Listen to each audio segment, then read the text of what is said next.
The Indus Valley Civilization, also called the Harappan civilization, was one of the oldest and most advanced urban cultures in the ancient world, thriving around 2500 BCE in present-day India and Pakistan.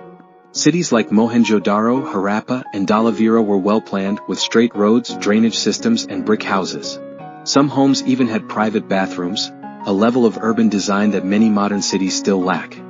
What's most fascinating, there were no grand palaces, temples, or signs of kings or wars.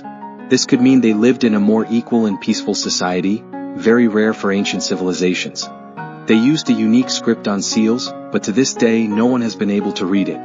If we could, we'd unlock major secrets about their religion, politics, and culture. The people were skilled traders, connected to places like Mesopotamia, and were among the first to grow and use cotton. Their art, pottery, and jewelry show a culture rich in creativity and craftsmanship. So why did they vanish? The real reason is still unknown.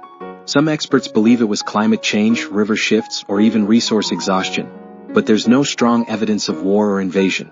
Most agree it was a slow and peaceful decline. Recent discoveries at sites like Rakhigarhi and Dholavira are still teaching us more every year.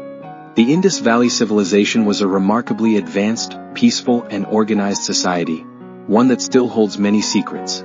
It's a reminder that even in ancient times, progress, peace, and equality were possible. Like, share, and subscribe to Echoes of India for more stories from India's hidden past.